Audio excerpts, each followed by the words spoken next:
Topic का नाम है इलेक्ट्रोस्टैटिक्स। ठीक, इलेक्ट्रो का मतलब स्टडी, स्टैटिक का मतलब है सॉरी इलेक्ट्रो का मतलब चार्ज, और स्टडी का सॉरी स्टैटिक का मतलब रुके हुए चार्ज की स्टडी करेंगे यहाँ पे। ठीक, जल्दी में हो गया।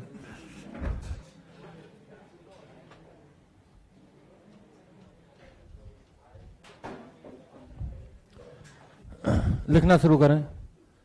Study of charge at rest is called electrostatics. Study of charge at rest is called electrostatics. Study of charge at rest is called electrostatics. तो ये कोई पूछेगा नहीं, हालांकि study of charge at rest is called electrostatics. Charge दो तरीके के होते हैं, एक पॉजिटिव और एक नेगेटिव।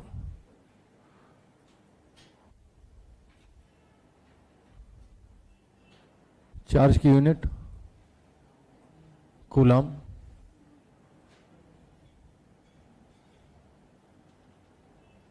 कूलम की स्पेलिंग देख लेना एक बार। ठीक, एम केस में, और सीजीएस में होती है स्टैट कूलम।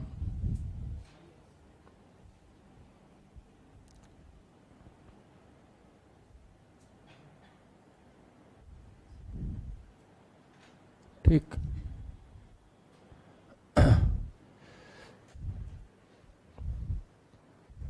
एक कूलम बराबर 3 × 10⁹ स्टैट कूलम। एक कूलम इक्वल टू, कोई पूछे कि एक कूलम में कितने स्टैट कूलम होते हैं, 3 × 10⁹ स्टैट कूलम। सिर्फ जानकारी के लिए। चार्ज के बाद फिर चार्ज की प्रॉपर्टीज।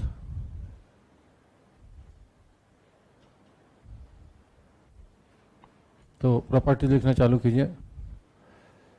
पहली property, charge is a scalar quantity. पहली प्रॉपर्टी लिखें, charge is a scalar quantity.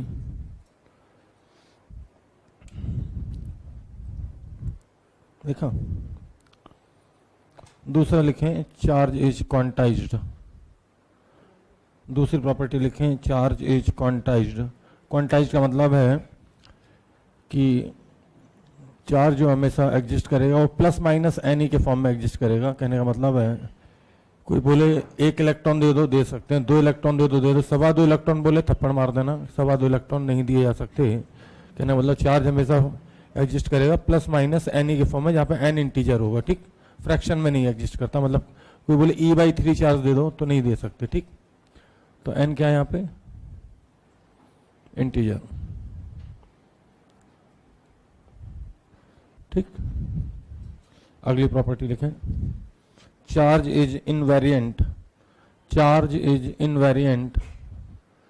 Charge is invariant.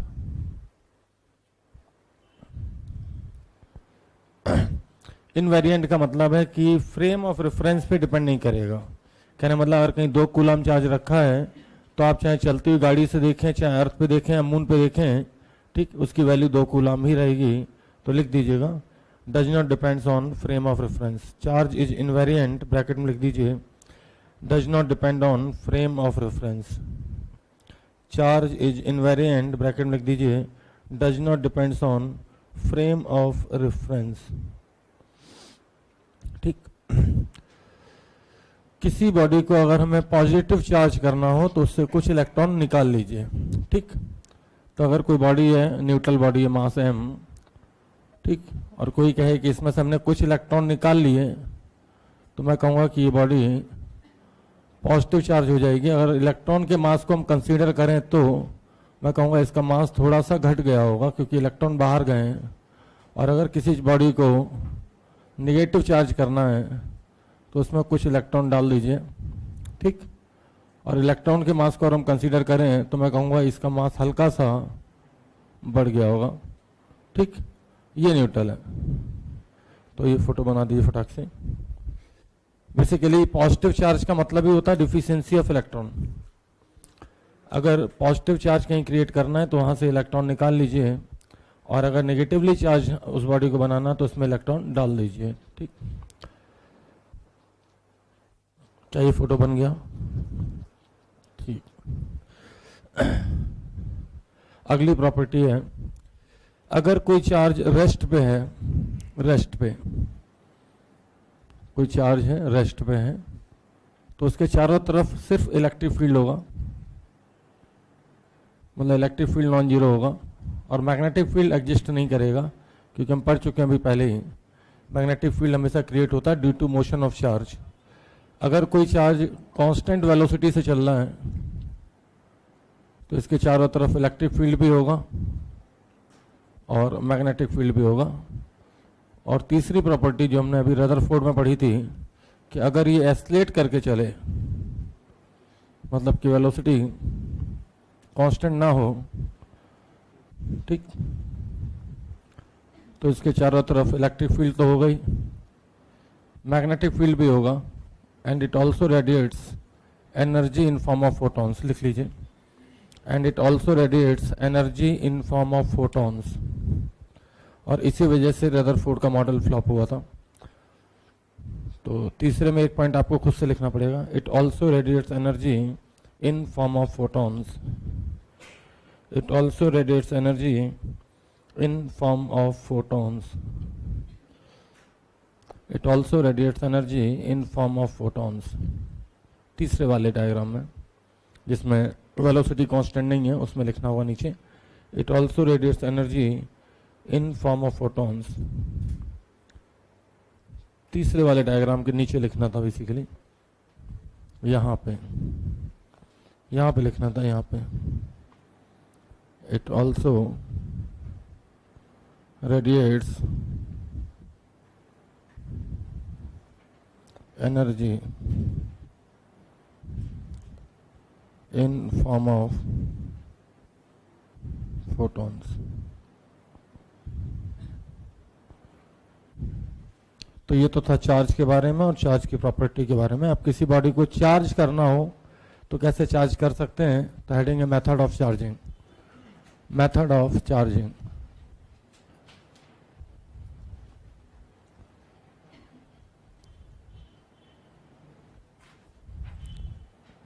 पहला मेथड हम एलकेजी में जानते थे, एलकेजी में नर्सरी में पढ़ते थे तब भी हम जानते थे चार्जिंग करने का मेथड। हमने स्केल लिया, बालों पे रगड़ा और रगड़ने से कुछ इलेक्ट्रॉन बाहर चले गए तो स्केल हो गया पॉजिटिवली चार्ज्ड। और नॉर्मली जो पेपर होती है, मिट्टी होती है, क्ले होती है, उसमें नेगेटिव चार्ज होते हैं। और पेपर से दूर से स्केल से चिपका दिया तो हमने कहा देखो जादू दिखाएं। ठीक, तो जादू नहीं था बेसिकली, है ना। तो अगर पहला मेथड है बाय फ्रिक्शन, दूसरा मेथड है बाय कंडक्शन। किसी बॉडी को चार्ज करने के 3 मेथड होते हैं, पहला फ्रिक्शन, बाय कंडक्शन, तीसरा है बाय इंडक्शन। तो फ्रिक्शन के केस में आप देख सकते हैं कि एक बॉडी ए थी और एक दूसरी बॉडी है बी, दोनों को अगर हम रब करें आपस में तो हो सकता है ए से कुछ इलेक्ट्रॉन निकल के बी में चले जाएं।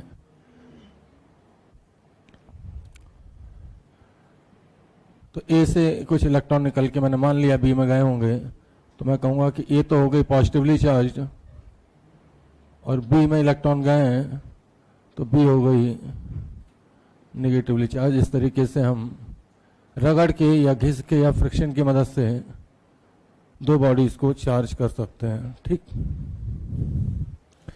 अगर आप एनसीईआरटी पढ़ते हैं तो उसमें एबोनाइट के रॉड को सिल्क से रगड़ते हुए पाए जाएंगे। ठीक, पहला एग्जाम्पल वही होता है। कंडक्शन का मतलब बहुत ही आसान है, एक बाल्टी में पानी भरा है, दूसरी बाल्टी खाली है, बीच में पाइप लगा दोगे तो पानी इस बाल्टी से उस बाल्टी में तब तक फ्लो करेगा जब तक कि दोनों का पोटेंशियल सेम ना हो जाए। तो कंडक्शन का मेथड यही है कि एक बॉडी चार्ज है, दूसरी अनचार्ज है अगर, और बीच में तुमने वायर जोड़ दिया, पाइप की जगह वायर, ठीक, तो तब तक चार्ज फ्लो होता रहेगा जब तक कि दोनों का पोटेंशियल सेम ना हो जाए। तो दूसरा मेथड है कंडक्शन। यहाँ पे मैं दोनों बॉडीज का जो रेडियस है वो सेम मान रहा हूँ क्योंकि अभी तक मैंने पोटेंशियल पढ़ाया नहीं है। तो अगर कोई कह रहा है कि इसमें 3Q चार्ज है और इसमें -Q है तो टोटल चार्ज कितना हुआ 2q, तो टोटल चार्ज इक्वली डिवाइड हो जाएगा, तो आफ्टर कंडक्शन दोनों में जो चार्ज पाया जाएगा वो q और q पाया जाएगा। ठीक, टोटल चार्ज 3q, इस पे -q, रेडियस सेम लिया है तो टोटल चार्ज हो गया 2q, 2q को इक्वली डिवाइड कर देंगे। ठीक, रेडियस इसलिए कि चार्ज इक्वल होगा तो पोटेंशियल भी इक्वल हो जाएगा। ठीक, कोई दिक्कत इतने में, कोई दिक्कत तो नहीं। ठीक, कहने का मतलब अगर एक पे 4q होता और एक पे 6q होता, अगर रेडियस इक्वल लिए हैं तो टोटल कितना हुआ, जल्दी बोलो, टोटल कितना हुआ 10q, तो दोनों में आफ्टर 5q हो जाएगा। तो इस तरीके से चार्ज एक बॉडी से दूसरे बॉडी में फ्लो कराया जा सकता है, and this method is called conduction. Note करते जाइए साथ साथ। ठीक, आगे चलें। आइए भाई बात करते हैं इंडक्शन की। ठीक, बात करते हैं इंडक्शन की। ध्यान दीजिएगा भाई, तीसरा मेथड है इंडक्शन। यहाँ पे एक प्लस क्यू चार्ज अगर मैं रख दूं, प्लीज ध्यान दें, और यहाँ पे एक मेटलिक स्फीयर रख दूं, कौन सा स्फीयर, मेटलिक स्फीयर या कंडक्टिंग स्फीयर कोई भी हो, तो हमें सबको पता है कि प्लस चार्ज जो है वो माइनस को अट्रैक्ट करता है। तो इस स्फीयर में जो फ्री इलेक्ट्रॉन्स होंगे वो तो इधर आ जाएंगे, ध्यान देना भाई, इस स्फीयर में फ्री इलेक्ट्रॉन्स इधर आ जाएंगे, और यहाँ पे इलेक्ट्रॉन की डिफिशियंसी के कारण पॉजिटिव चार्ज क्रिएट हो जाएगा। अब सवाल ये उठता है कि ये प्लस क्यू और ये माइनस क्यू में डिस्टेंस कम है तो फोर्स ऑफ अट्रैक्शन लगेगा ज़्यादा, जबकि इस प्लस क्यू और इस प्लस क्यू में डिस्टेंस ज़्यादा है तो फोर्स ऑफ रिपल्सन लगेगा कम, और F1 और F2 की लड़ाई में F1 जीत जाएगा, तो नेट फोर्स इधर आ जाएगा। ठीक, क्योंकि F1 बड़ा है F2 छोटा है, क्योंकि F1 की डिस्टेंस कम है, डिस्टेंस जब कम होती है तो फोर्स ज़्यादा लगता है। ठीक, कोई दिक्कत। यहाँ से एक स्टेटमेंट दे सकता हूँ कि एक पॉजिटिव चार्ज एक न्यूट्रल बॉडी को अट्रैक्ट कर सकती है। ठीक, एक पॉजिटिव चार्ज हम सबको पता है कि नेगेटिव को तो अट्रैक्ट करती ही करती है, लेकिन एक स्टेटमेंट यहाँ से स्ट्रेट फॉरवर्ड आ रहा है कि a positive charge can attract a neutral body also. इसी तरीके से अगर मान लीजिए यहाँ माइनस क्यू होता, क्या होता, माइनस क्यू होता, तो डेफिनेटली इस साइड में इधर प्लस क्या आता और इधर आता माइनस। अब प्लस और माइनस में इधर अट्रैक्शन ज़्यादा होता, जबकि माइनस माइनस में रिपल्सन कम होता। और यहाँ से फिर से मैं बोल सकता हूँ कि फिर से आप देख सकते हो क्या पॉजिटिव और negative charge Q can attract a neutral body also. तो इसका मतलब ये हुआ कि दो बॉडीज अगर एक दूसरे को अट्रैक्ट कर रही हैं तो उसके बेसिस पर हम ये तो नहीं बोल सकते कि दोनों चार्ज होंगी, क्योंकि एक चार्ज हो सकती है और एक न्यूट्रल भी हो सकती है। तो कोई पूछे कि भैया दोनों बॉडी चार्ज हैं, कैसे पता कर लगाएंगे, तो रिपल्सन से पता चलता है। किससे चलता है, तो स्टेटमेंट लिखें भाई फटाक से, स्टेटमेंट लिखें फटाक से। A charged body can also attract a neutral body. A charged body can also attract a neutral body. A charged body can also attract a neutral body. ठीक? So repulsion is the, a charged body can also attract a neutral body. So repulsion is the shear test of electrification. Electrification का मतलब होता है कि दोनों body charge हैं कि नहीं है। A charged body can also attract a neutral body. So repulsion is the shear test of electrification. अब अगर आपको electrification का मतलब नहीं आता तो ब्रैकेट में लिख लीजिए whether both bodies are charged or not. Electrification का मतलब दोनों बॉडीज में चार्ज है या नहीं है। So repulsion is the shear test of electrification. So repulsion is the shear test of electrification. Bracket में लिख दीजिए whether both bodies are charged or not. Whether both bodies are charged or not. क्या मैं आगे चलूं? अब दो अगर चार्ज पास पास में रखे हैं तो उन पर कितना फोर्स लगेगा, तो इसके लिए एक साइंटिस्ट है जिनका नाम हम सबको पता है, कूलाम। तो हेडिंग डालिए coulombs law, coulombs law.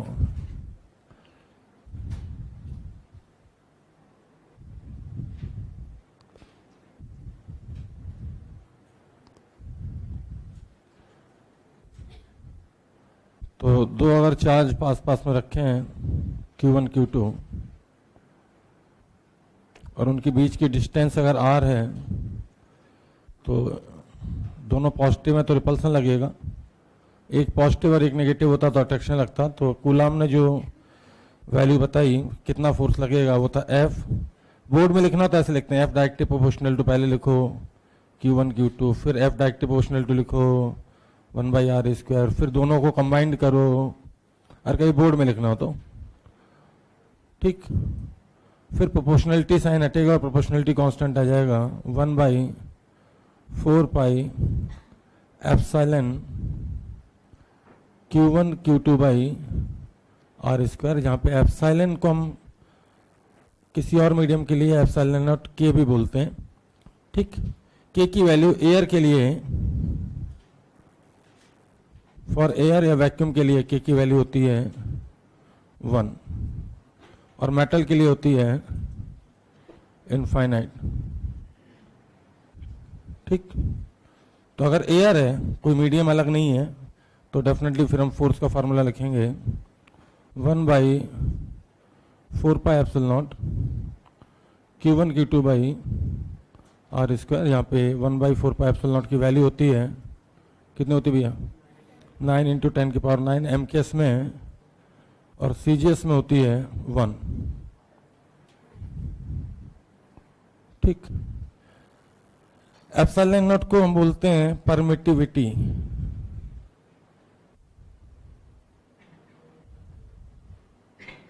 Of free space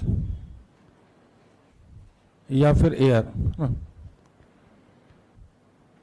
और एप्सिलॉन को बोलते हैं परमिटिविटी ऑफ एनी मीडियम, किसी दूसरे मीडियम में, जैसे पानी आ गया या कोई माइका आ गया, कोई भी मीडियम चेंज हो गया ठीक। के को हम बोलते हैं,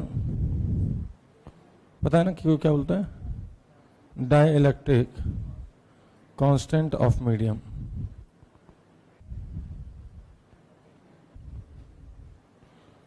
तो फटाफट नोट कर लीजिए। एप्सिलॉन नॉट की वैल्यू कितनी होती है, हाँ 8.85 × 10⁻⁻12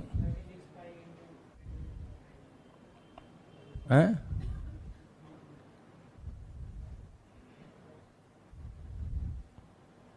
एप्सिलॉन नॉट की वैल्यू वैसे तो कोई अलग से पूछता नहीं है।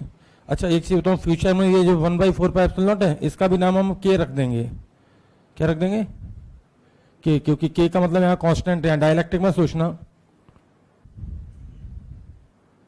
ये के डाइलेक्ट्रिक नहीं है, ये के की वैल्यू क्या है, हाँ 1/4 पाई एप्सिलॉन नॉट को इतना पूरा लंबा ना बोल के लोग इसे भी के बोलने लगते हैं। जी जी, वो वैल्यू सामने लिख दी है मैंने।